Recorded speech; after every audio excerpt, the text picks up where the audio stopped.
빌라치고는 상당히 크죠. 네, 여기가 용도를 보시면 연립주택입니다. 맞아요, 저희 아빠예요. 네. 여기가 지금 부모님 말로는 보증금이나 이런 게 원활하게 다 네. 수복이 되면은 저희는 이사 갈 의향이 있는 것 같아가지고. 네, 안녕하세요. 행꿈사의 빌려원입니다. 오늘은 이 봉천동에 소재한 빌라 물건 보러 왔고요. 이 빌라 물건이 감정평가 금액이 3억 5천만 원인데 20% 유찰이 돼서 현재 2억 8천만 원에 매각을 진행을 하고 있습니다.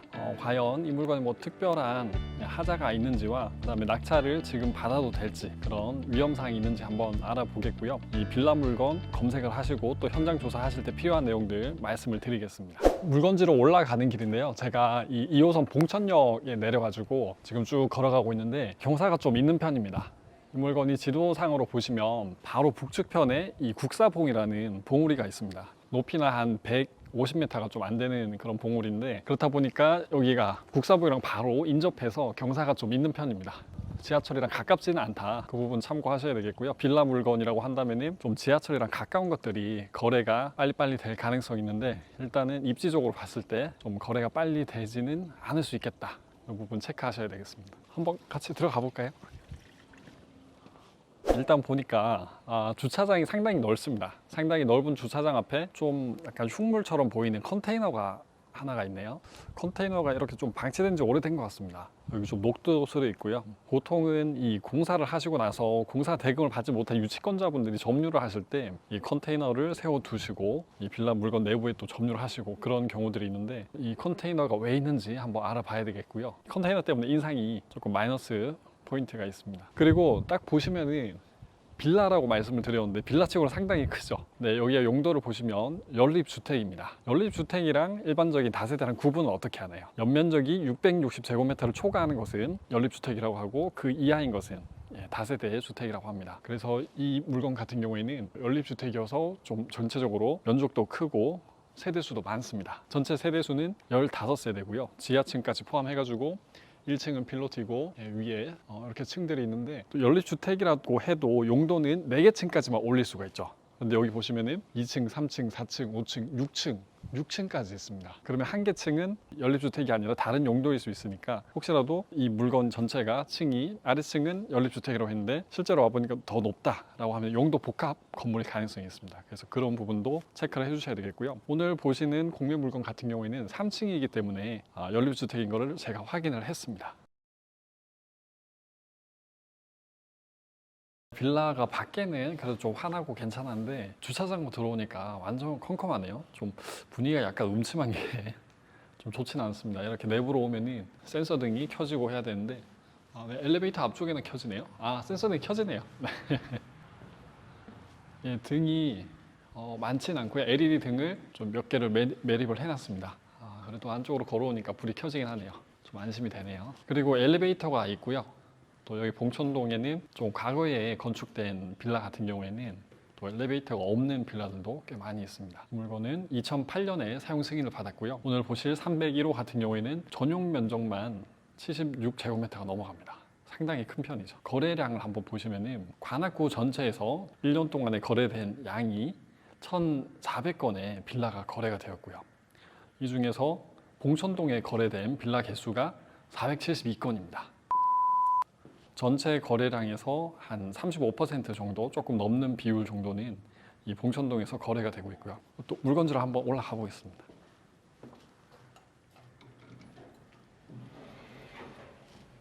네.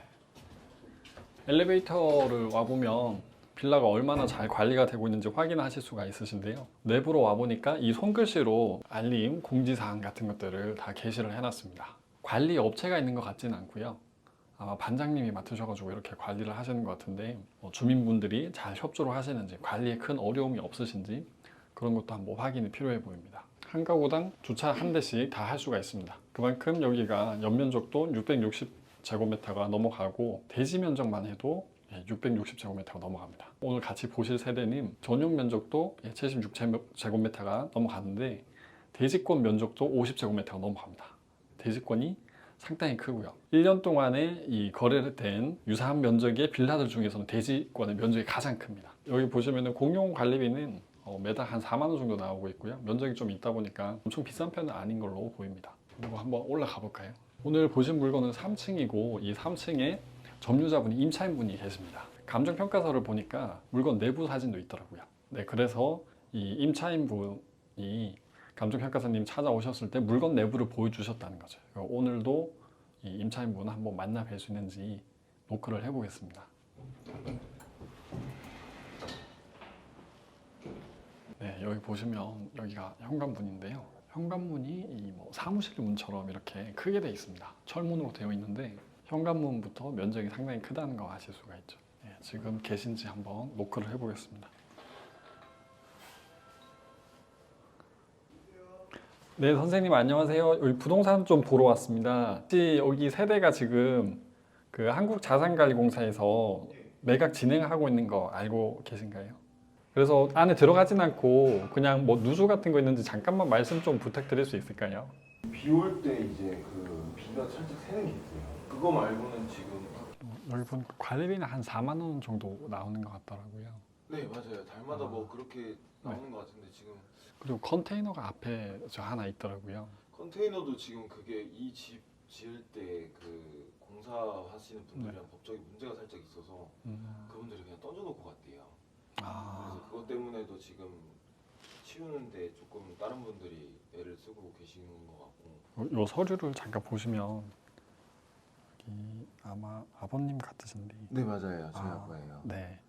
여기가 지금 부모님 말로는 보증금이나 이런 게 원활하게 다 네. 수복이 되면은 저희는 이사 갈 의향이 있는 것 같아가지고. 근데 지금 보증금이 어쨌든 매각이 돼도 온전하게 받을 수 있을지 없을지가 뭐 불명확하다고 들어가지고 저는.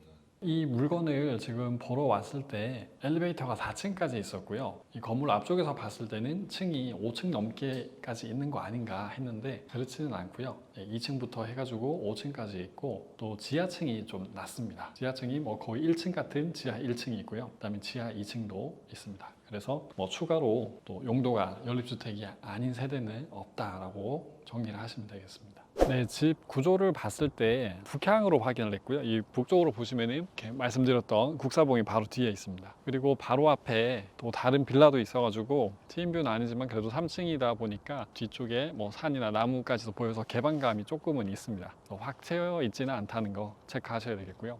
그 다음에 또 바로 서측 부분, 여기가 북측이니까 이쪽이 서축인데 바로 옆에 또 건물이 있다 보니까 여기도 개방감이 좀 부족할 수 있다는 거 참고로 하셔야 되겠고요. 이런 부분들이 하나하나씩 모여가지고 매수를 결정을 하는데 큰 영향을 미치다 보니까 체크를 해주셔야 되는 포인트입니다. UNI 파크빌 이 실거래를 한번 보겠습니다. 먼저 매매 실거래를 보시면은 전용면적 62.94 해당하는 물건이 23년도 5월 달에 2억 8천만 원에 거래가 됐습니다. 직거래로 되었다고 하는데 23년도 5월 달이면 부동산 시장이 상당히 좀 안 좋을 때이죠. 지금 오늘 공매 목적물은 15제곱미터 정도 더 크기 때문에 더 높은 금액이 거래가 될 수 있겠다 짐작을 하실 수가 있으시고요. 그다음에 전세 실거래를 한번 보시면은 23년도 4월 달에 공매 목적물랑 똑같은 전용 면적 78.12제곱미터짜리가 2억 8천만 원에 실거래가 됐습니다. 임차인분들은 20년도에 계약을 하셔가지고 보증금 2억 4천만 원을 배분 요구를 하셨고요. 현재도 2억 8천을 받을 수 있는지를 전세보증보험 가입이 가능한 조건인지 체크를 해주시면 됩니다. 그 조건은 공시 가격의 126%에 해당하는 금액으로 파악을 해보시면 되겠고요. 제가 공시 가격을 확인을 해봤더니 2억 2천만 원이 조금 넘어갑니다. 그럼 126%를 계산을 해보시면은 2억 7,800만 원 정도 되는 금액의 전세를 놓으실 수가 있습니다. 그래서 현재 최저가가 2억 8천만 원인데 전세를 2억 7,800만 원에 놓으실 수 있으시니까 좀 싼 금액으로 유찰이 됐다는 거 짐작을 하실 수가 있으시고요. 그리고 빌라는 시세 조사하기가 상당히 까다롭습니다. 그렇기 때문에 실거래의 이력을 꼭 확인을 해주셔야 되는데요. 제가 유사한 면적의 사용 승인을 받은 시점이 2007년에서 2009년 사이인 빌라들의 실거래를 확인해 봤습니다. 이 물건들의 평균가가 3억 5천만 원 정도 합니다. 이런 자료를 바탕으로 시청자분들께서 별도로 중개소장님 통해 가지고 최근에 실거래된 것이 있는지랑 또 시세가 얼마인지 확인을 해주셔야 되겠습니다. 제가 좀 조사를 해보니까 전용 면적 12평짜리도 전세를 2억 3천만 원에 살겠다고 하는 사람들이 충분히 많이 있더라고요. 계약은 잘 안 되었는데 그 이유가 전세보증보험 가입이 안 되어서 계약이 안 되었습니다. 그런데 오늘 보신 물건 같은 경우에는 공시 가격만 2억 2천이 넘어가고요. 많은 수요자분들이 싸다고 생각을 할 겁니다. 전세는 충분히 놓으실 수 있다 라고 생각을 하시면 되겠습니다. 그러면 권리상의 하자는 없는지 이 부분을 확인을 해 보셔야 됩니다. 이 제3명세서를 보시면은 임차인분이 20년도 8월에 전입신고를 하셨고요. 그리고 다른 권리들은 다 그 이후에 등록이 됐습니다. 이 임차인분이 대항력이 있으신 거죠. 대항력도 있으시고 확정일자도 받아두셨고요. 보증금은 2억 4천만 원인데 배분 요구를 다행히 했습니다. 대항력이 있으신 분이 배분 요구를 했다고 하면 보증금만 다 배분을 받으시면은 명도도 크게 어려움이 없으시죠. 그러면은 여기에서 가장 관건인 거는 2억 4천만 원의 보증금을 다 받아갈 수 있는지입니다. 이 부분이 좀 애매한 것이 있습니다. 왜냐하면은 이 국민건강보험공단에서 교부 청구를 했는데 못 받은 공과금이 총 1,500만 원 정도 있다고 교부 청구를 했습니다. 그리고 그 공과금 채권 중에서는 이 납부 기한이 19년도 4월 달인 것도 있고요. 19년도 4월 달에 발생한 공과금 채권이 있다는 거는 임차인보다 먼저 배당이 된다는 금액이죠. 그래서 이 금액 때문에 배분이 상당히 꼬이게 됩니다. 왜냐하면 다른 서울시나 세무서에서 배분 요구한 이 조세 채권 같은 경우에는 임차인분보다는 배분 순서가 늦습니다.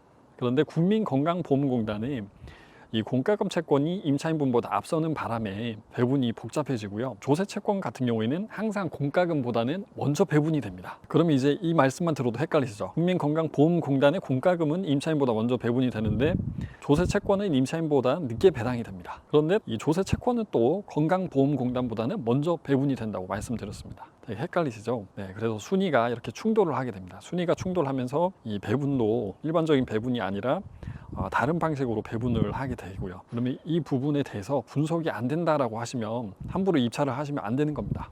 왜냐하면 이 조세 채권의 금액을 한번 보시면 관악 세무서에 조세 채권이 2억 3,100만 원이 넘어갑니다. 이렇게 큰 금액들이 있다 보니까 순서가 꼬이면서 임차인분이 이 최저가 2억 8천만 원의 낙찰을 받았을 때는 2억 4천만 원을 전체를 다 배분을 받지 못할 수가 있습니다. 그러면 배분받지 못한 보증금만큼 낙찰자가 인수를 하는 겁니다. 그래서 2억 8천만 원의 낙찰을 받았을 때는 추가적으로 인수할 금액이 있을 가능성이 있다 보니까 싼 금액이라고 생각을 안 할 수가 있습니다. 그래서 더 유찰된 금액에 낙찰이 될 가능성이 있는 것이고요. 이 물건은 임차인보다 먼저 배분되는 공과금과 조세 채권의 합계액이 얼마인가 파악을 하는 것이 관건입니다. 그래서 그 부분은 좀 꼼꼼한 공부가 필요하시고요. 또 조사도 별도로 필요합니다. 네, 이렇게 제3명세서 통해 가지고 임차인분의 배분 요구 현황이랑 임차인분이 다 보증금을 배분 받을 수 있는지까지 확인을 해보셨고요. 저희가 점유자분 통해 가지고 확인을 해봤을 때는 이 점유자분조차도 보증금 2억 4천만 원을 다 배분을 받지 못할 수 있다는 사실을 이 한국자산관리공사를 통해 가지고 들었다고 합니다. 그래서 공사 측에서도 아직 낙찰가가 정해지지 않았다 보니까 얼마나 못 받을지 확언을 하지 못하는 상태이고요. 현재 가장 싼 금액 2억 8천만 원인데 2억 8천만 원의 낙찰을 받았을 때도 인수하는 보증금이 있을 수가 있다는 겁니다.